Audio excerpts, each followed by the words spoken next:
Okey. Bismillahirrahmanirrahim. Assalamualaikum warahmatullahi wabarakatuh. Bersama saya Ainur Hidayah binti Zakaria. Hari ini hari Khamis, 21 Oktober 2021, jam 2.51 petang. Okey, hari ini saya akan mengadakan taklimat kaedah meningkatkan keberkesanan pengajaran dan pembelajaran di rumah. Okey. Seterusnya, kita masuk kepada pengenalan. Okey, pada era globalisasi kini, kita berada dalam situasi yang baru, iaitu situasi di mana semua rakyat perlu berdepan dengan fenomena yang baru berdepan dengan fasa endemik, iaitu tukar cara hidup dengan biasakan diri hidup dengan virus COVID-19. Seperti yang kita tahulah, kita hidup dalam norma yang baru.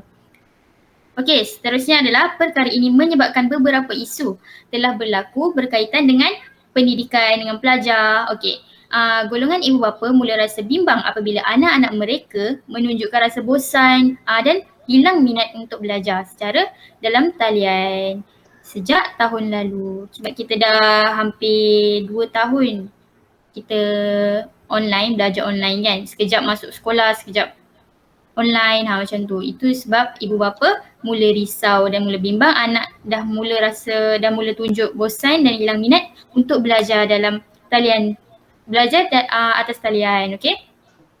Sebab itulah saya adakan e-bengkel ni untuk untuk menerangkan cara-cara bagaimana. Okey, kita tunggu selepas ni ya.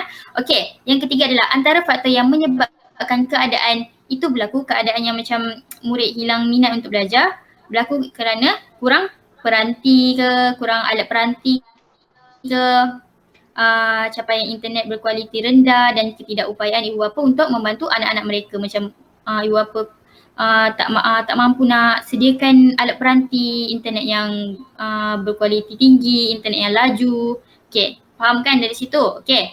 Perkara ini didapati bahawa sebahagian pelajar mula hilang motivasi untuk melaksanakan pembelajaran secara atas talian. Okey, sebabkan perkara ni lah murid hilang motivasi untuk melaksanakan pembelajaran secara atas talian.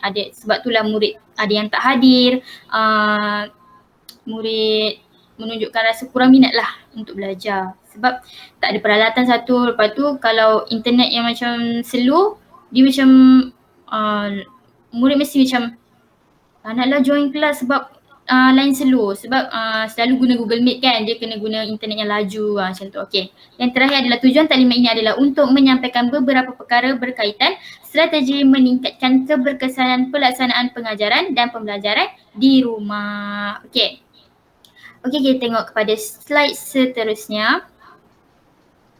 Okey, tujuan taklimat. Okey, tujuan taklimat saya pada hari ini, saya sebagai pegawai, adalah tujuan pertama adalah berkaitan, saya akan menerangkan berkaitan dengan penekanan kepada para guru tentang kaedah pengajaran dan pembelajaran di rumah PDPR yang berkesan dan berkualiti. Ini adalah tujuan pertama saya. Saya akan menekankan kaedah pembelajaran yang berkesan lah dan berkualiti. Okey, tujuan yang kedua adalah menyampaikan beberapa strategi berkaitan dengan pengajaran pembelajaran yang berkesan, seperti macam mengambil inisiatif lain, bukan hanya Google Meet. Kita akan ada cara lain lah untuk menjadikan kelas tu berkualiti, menjadikan PDPR kita ni berkesan dan berkualiti kepada murid-murid agar murid belajar dan tidak rasa bosan lah. Okey, tujuan ketiga adalah mengadakan satu sesi perbincangan tentang bagaimana ingin menarik semula minat pelajar semasa di dalam kelas supaya pelajar tidak rasa malas atau bosan semasa belajar. Okey, ini adalah 3 tujuan taklimat saya pada hari ini. Okey, semua faham? Okey, saya akan memulakan slot pertama saya, iaitu slot taklimat keberkesanan PDPR menggunakan teori pendidikan. Teori pentadbiran pendidikan sebenarnya. Okey, tengok. Okey. Ini mengikut saya lah ya. Untuk pengajaran berkesan, saya rasa teori scaffolding adalah teori yang paling sesuai lah sesuai lah. Okay.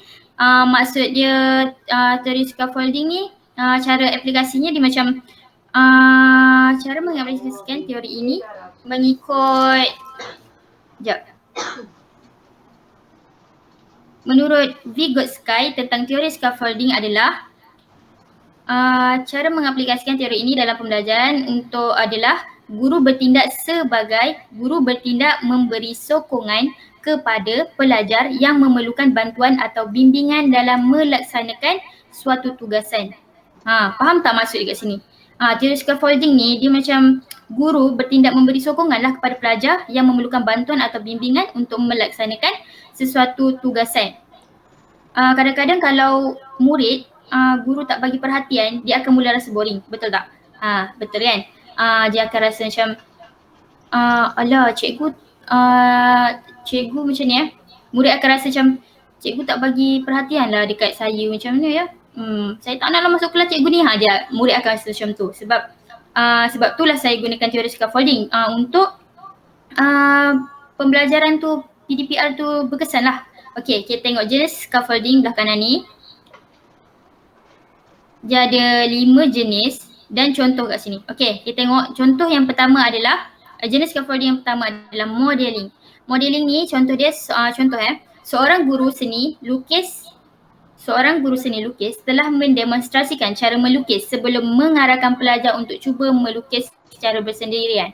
Macam contohlah, kalau kita nak mengajar suruh murid lukis buah-buahan, kita kenalah tunjuk cara dulu, kita kena lukiskan dulu. Biar murid tu tahulah cara lukis. Janganlah kalau kita macam masuk kelas, guru masuk kelas, okey pelajar lukis gambar pisang, lukis gambar anggur tanpa kita mendemonstrasikan cara. Kalau macam tu, macam mana murid nak bayangkan macam mana murid nak lukiskan sebab murid tak tahu. Macam tu. Contohlah, ini contoh ya modeling. Apa yang kita nak ajar, kita kena tunjuk dulu. Murid akan ikutlah. Faham? Okay. Yang kedua adalah memberi penerangan. Okay. Contohnya kat sini, seorang guru fizik menyuarakan pendapatnya semasa beliau menyelesaikan soalan-soalan melalui slide pembelajaran. Okay.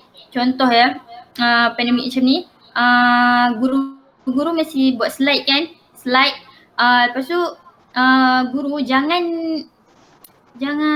suruh murid baca tanpa penerangan guru. Patutnya guru kena menerangkan. Contoh tajuk kita hari ini adalah berkaitan dengan teori. Kita kenalah baca teori, contoh teori scaffolding ni. Kita kena bagi definisi dia apa, contoh dia macam mana, jenis dia apa, macam tu. Biar murid tu faham. Lepas tu kalau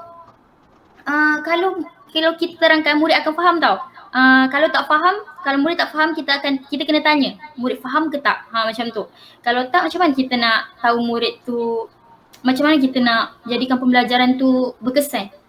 Kita kena bagi penerangan dulu sebelum buat apa-apa. Kalau nak buat contoh bagi latihan ke apa ke, kita kena terangkan. Okay, ni nanti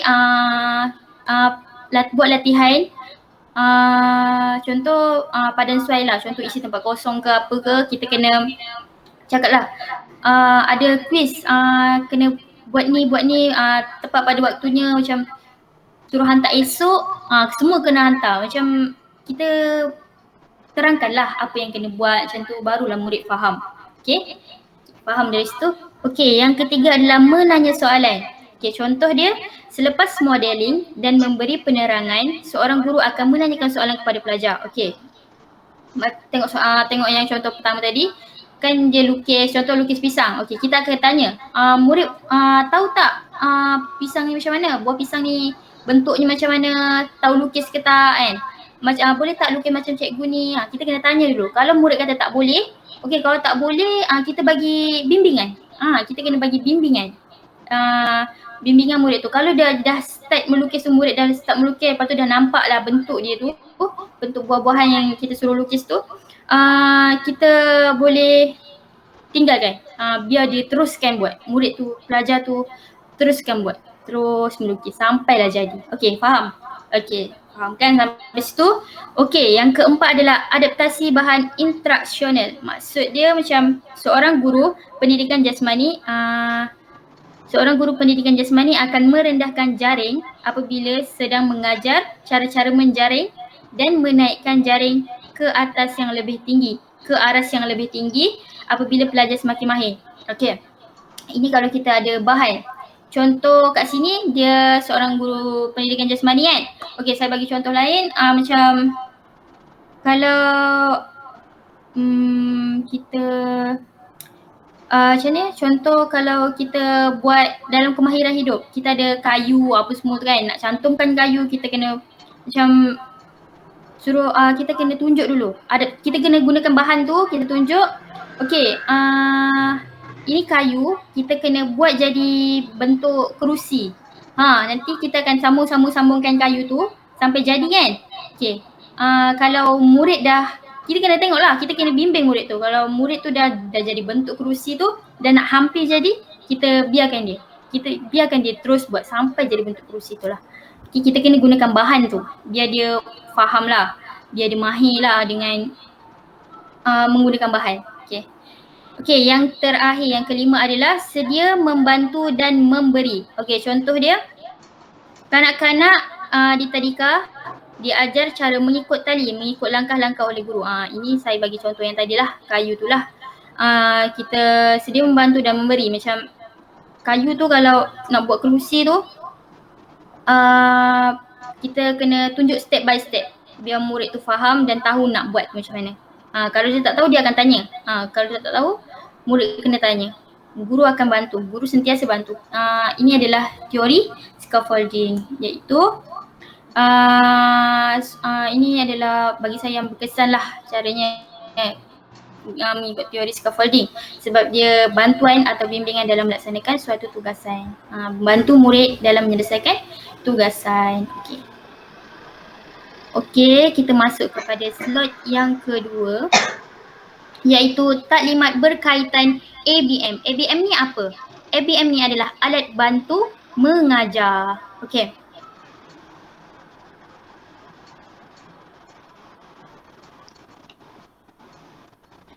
Okey, kita tengok maksud yang ni kat tengah ni adalah maksud ya, alat bantu mengajar. Alat bantu mengajar ditakdirkan sebagai bahan-bahan yang berkaitan dengannya yang berfungsi dalam pelaksanaan sesuatu pengajaran dan pembelajaran.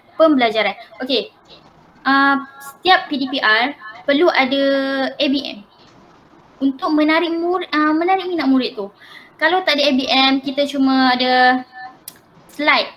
Contohlah ya, kita ada slide sahaja, kita tak ada latihan, tak ada apa, murid akan rasa bosan. Sebab itulah murid ada yang tak hadir, murid tak nak masuk, murid bosan sebab tak ada latihan. Okey, kat sini saya ada menyediakan contoh alat bantu mengajar yang berkesan lah. Okey, tengok kat situ. Yang pertama adalah modul soft copy. Modul soft copy. Seperti yang kita tahu, sebelum terjadinya pembelajaran PDPR ni, murid belajar melalui buku teks kan. Buku teks apa semua sepanjang buku teks sepanjang diorang punya pembelajaran. Okey, tapi kalau keadaan sekarang ni, kita perlu menyediakan modul soft copy untuk memudahkan pelajar untuk membuat ulang kaji pelajaran agar tidak ketinggalan dalam pelajaran. Inilah pentingnya modul soft copy. Kalau murid tu tak hadir, kita boleh sediakan modul soft copy tu, kita letak dekat luar pagar sekolah, murid boleh ambil. Ini untuk yang murid yang tak hadir ataupun kurang jaringan internet atau tak boleh nak akses lah, tak boleh masuk kelas.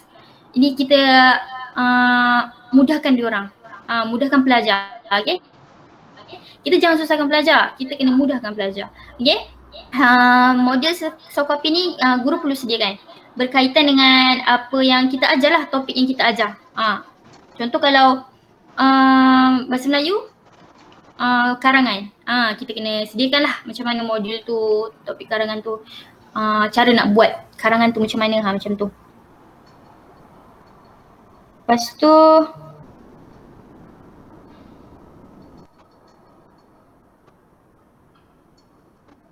selepas itu, okey,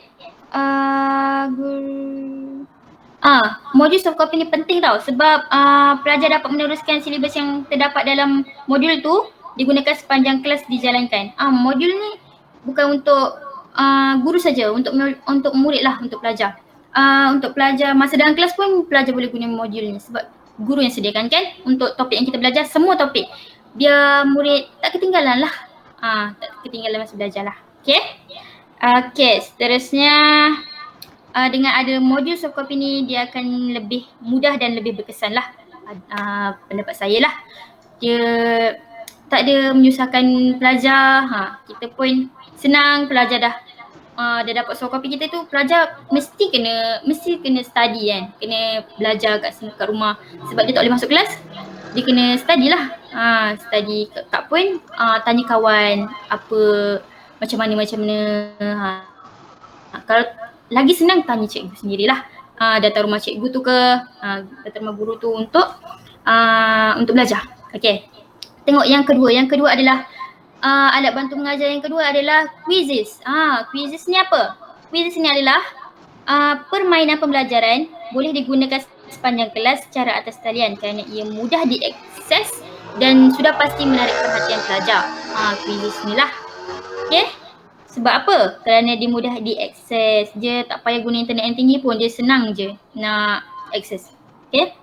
Cara penggunaan quizzes ni adalah dengan pelajar perlu mengisi nama penuh masing-masing terlebih dahulu. Seterusnya pelajar boleh menjawab soalan yang diberikan mengikut subjek yang dipelajari dan markah akan dia terus dapat markah. Kalau lepas jawab soalan tu terus ada markah.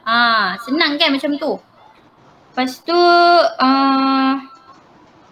dengan gunakan quizzes ni dia mudah lah. Dia memudahkan dan membolehkan para guru untuk menyemak nama pelajar yang menjalankan aktiviti ni ataupun tidak. Sebab dah tulis nama kan, kita pun dah ada senarai nama pelajar. So senanglah untuk kita akses. Macam pelajar mana yang tak datang, pelajar mana yang datang, macam tu. Lepas tu quizzes ni dia sangat menarik menarik minat pelajar lah. Dia senang pun senang. Lepas tu pelajar pun suka. Ini dia macam boleh mengelakkan lah pelajar tu boring dalam kelas. Okay. Seterusnya adalah Kahoot. Yang ketiga, Kahoot. Kahoot ni apa? Kahoot ni sesuai untuk perlawanan dan amat sesuai untuk sesama individu di dalam kelas. Dia macam bersaing untuk jawab individu lah, secara individu. Dia sama je lebih kurang macam quizzes. Tapi Kahoot ni seronok lah. Dia ada time dia. Dia siapa lambat tak dapat jawab macam tu. Tapi dia ada masa dia lah. Jadi pilihan jawapan mana yang betul, mana yang salah kan. Lepas tu yang kedua, penggunaan Kahoot sangat mudah dan pantas. Ia juga memudahkan para guru dan pelajar. Okey. Sebelum memulakan Kahoot ni, guru perlu hantar link atau hantar link, lepas tu hantar kod sekali. Sebab sebelum jawab Kahoot ni mesti ada kod tertera, lepas tu tulis nama pelajar. Lepas tu macam tu lah. Biar pelajar boleh akses lah. Kalau tak ada kod tu pelajar tak boleh akses. Okay. Permainan Kahoot ni sangat sesuai dalam pembelajaran atas talian untuk mengelakkan pelajar bosan lah macam biasalah. Ini adalah inisiatif lah. Ini adalah contoh alat bantu mengajar yang saya rasa sesuai untuk semasa PDPR. Biar pelajar tak bosan, pelajar tak hadir ke macam tu. Biar kita macam mana, guru seronok kan kalau pelajar, setiap guru pasti seronok kalau pelajar semua masuk kelas, lepas tu semangat masa dalam kelas. Itu macam rasa macam wah, pelajar saya nak sangat semangat sangat nak belajar macam tu. Itu adalah alat bantu mengajar yang boleh saya cadangkan lah. Ada 3 kat sini, modul soft copy, quizzes dan Kahoot. Okey. Kita masuk kepada slot ketiga sebenarnya ni. Kenapa slot kedua pula ni? Okey, slot ketiga adalah taklimat berkaitan cadangan alternatif. Okey, cadangan alternatif. Okey. Cadangan alternatif ni macam mana? Okey, dalam meningkatkan keberhasilan pengajaran dan pembelajaran di rumah, cadangan alternatif telah diambil serius ya. Dia dah ketengahkan lah untuk kalau macam kita tentang perkembangan pelajar dan guru serta persekitaran. Dia tidak dinafikan terdapat pelajar yang tidak dapat akses kelas kan. Lepas tu tak hadir kelas. Ini. Lepas tu walaupun mempunyai kemudahan yang lengkap, pelajar dia macam, walaupun pelajar tu ada je setengah segelintir pelajar, walaupun dia ada alat peranti yang cukup, internet yang laju, tapi kalau sebab kelas bosan, kelas boring, kelas macam tak menarik dia tak akan masuk. Pelajar zaman sekarang macam itulah sebab atas talian ya, sebab tak bersemuka. Kita tak tahu macam mana pelajar tu, nak tahu pelajar tu minat ke tak minat ke, susah. Ya sebab atas talian ni macam sebenarnya takut guru boleh takut sebab pelajar tak masuk, sebab ni, sebab tu. Macam tu kita merisaukanlah pelajar tu. Macam mana nanti kita, mesti guru-guru akan rasa pelajar ni boleh tak capai objektif pembelajaran yang seperti yang kita nakkan, macam tu, seperti yang dah ditetapkan, boleh ke pelajar macam tu, tu kita tak tahu kan. Okey, cara, antara cadangan yang boleh saya gunakan lah untuk meningkatkan pelibatan murid terhadap PDPR. Macam murid tu rasa semangat lah nak belajar, nak masuk kelas tu. Okey, ni cadangan alternatif. Yang pertama adalah dengan baginya, kita bagi sijil penghargaan. Okey, apa sijil penghargaan ni untuk apa? Okey, satu, guru perlu menyediakan sijil penghargaan kepada murid yang berjaya menyertai PDPR sepenuhnya. Dengan kita bagi sijil penghargaan ni, mesti pelajar akan merasa lebih dihargai dan bersemangat untuk belajar dan bercita-cita tinggi untuk mendapatkan sijil penghargaan daripada guru besar atau guru kelas.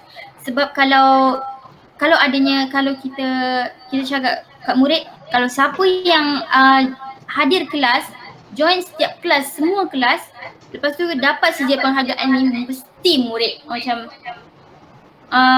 bersungguh-sungguh lah, busu-busu semua nak masuk kelas. Dia macam menarik lah sebab dia ada macam penghargaan, macam ada hadiah untuk dia. Sijil ni boleh digunakan, dia boleh fikir panjang tau. Sijil ni boleh digunakan untuk masa depan sebab selalu datang kelas. Macam tu. Macam tu lah, pelajar dia suka sesuatu yang ada macam ni, ada hadiah, ada macam tu lah, hadiah macam ganjaran. Sijil penghargaan tu lah ganjaran untuk pelajar kalau masuk kelas. Okey, faham kan? Okey, so pentingnya sijil penghargaan ni. Bolehlah guru-guru boleh buat cadangan alternatif ni, guru-guru boleh cubalah aplikasikan dalam kelas online masing-masing lah. Mana tahu benda macam ni pasti membuatkan murid rasa semangat sangat nak belajar. Sebab rasa semangat nak belajar satu, nak masuk kelas satu, sebab ada dapat sijil penghargaan. Mesti kalau dia dah dapat sijil ni, mesti dia lagi semangat lah untuk belajar. Dia rasa macam lebih dihargai lah. Okey, yang kedua adalah kerjasama dengan murid dan ibu bapa. Ni guru boleh macam ni Kalau masuk kerjasama dengan murid dan ibu bapa ni, macam yang pertama, guru boleh berbincang bersama murid dan ibu bapa mengenai cara pelaksanaan PDPR. Okey, macam tak semua ibu bapa dan pelajar, tak semua pelajar lah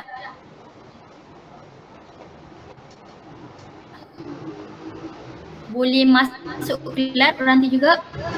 Lepas tu sebab ibu bapa pelajar kerja dari pagi sampai petang. Contohlah kalau pelajar yang tak ada internet, tak ada peranti tu, dia hanya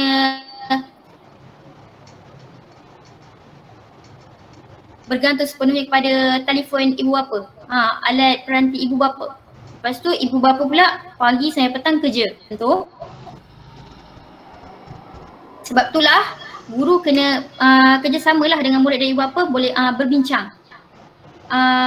Berbincang macam mana nak selesaikan masalah ni. Bila nak buat kelas ni, ibu bapa dia kerja kan. Tak pun kita dah bagi modul, kita bagi kerja tu, cakap dekat ibu bapa, bincang dengan ibu bapa. Telegram ke macam itulah. Sebab itulah pentingnya kita kerjasama guru ni berhubungan baik dengan ibu bapa dan pelajar, biar kita tak nak susahkan mana-mana pihak. Kita nak senangkan murid belajar, kita rasa seronok. Okay, janganlah kalau dah murid tak masuk kita biarkan je, jangan. Kita kena sebagai guru kita kena prihatin. Kita bagi perhatian kepada murid itulah, biar dia masuk kelas, biar dia belajar, biar dia kita boleh capai objektif pembelajaran kita. Okay.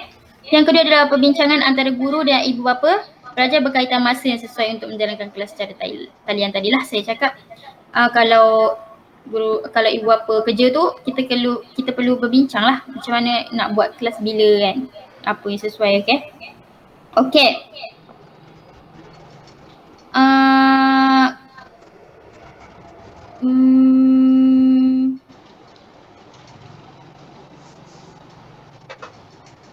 Okay, ada pelajar yang kalau inisiatif lain pun boleh, macam guru menyediakan video, kita masukkan video yang kita buat lah berdasarkan pengajaran kita hari ini, masuk ke dalam YouTube. Lepas tu bagi link untuk kepada semua ibu bapa. Nanti mana tahu murid yang tak masuk tu kita bagi link tu, dia boleh akses. Kita pastikan dia akses juga, dia kena belajar juga. Kita kena prihatin lah, tanya ibu bapa tu, murid pelajar dah tengok belum video pengajaran saya? Kalau dah tengok, boleh jawab soalan yang saya bagi. Macam tu. Kita boleh sediakan soalan sekali dekat ruang komen tu kan, komen YouTube tu, biar pelajar perkara ini memudahkan pelajar lah yang penting. Okay. Itulah cadangan alternatif daripada saya. Cadangan alternatif yang pertama adalah sijil penghargaan. Yang kedua adalah kerjasama dengan murid dan ibu bapa. Okay. Saya rasa slot saya dah habis. Okay, kita masuk kepada kesimpulan. Okay, kesimpulan untuk taklimat ini adalah seperti yang kita tahu, pembelajaran dan pengajaran di rumah merupakan satu alternatif yang dapat membantu para pendidik untuk melaksanakan pembelajaran dalam situasi penularan virus COVID-19 seperti sekarang ni lah. Kalau dah jadi macam ni, dah penularan macam ni, dah virus dah menular ni, kita kenalah memudahkan para pendidik lah. Janganlah kita dah ada alternatif nak buat kelas online, janganlah tak masuk pula.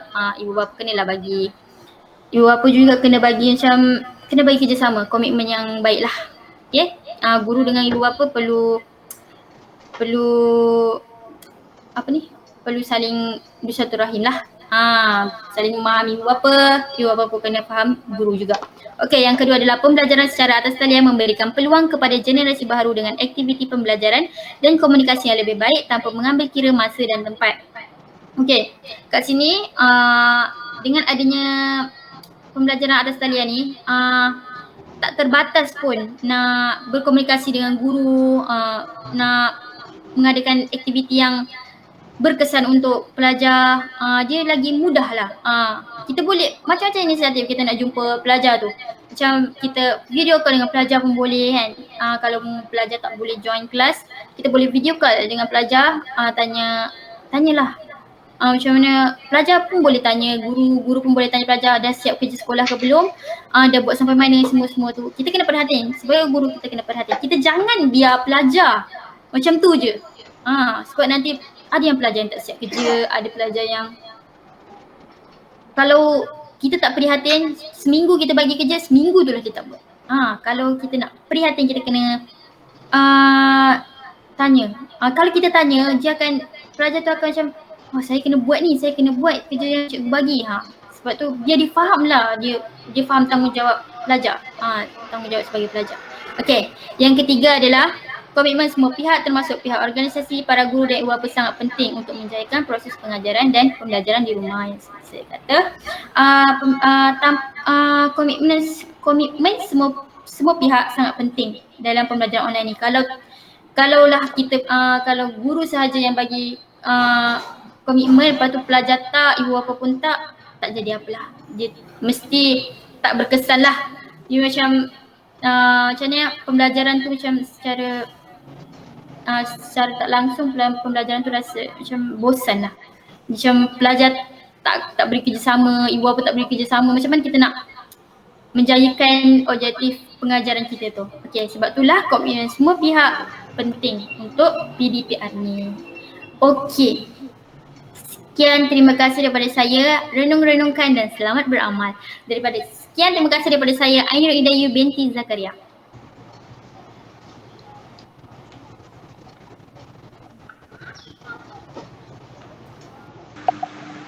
Baik, terima kasih.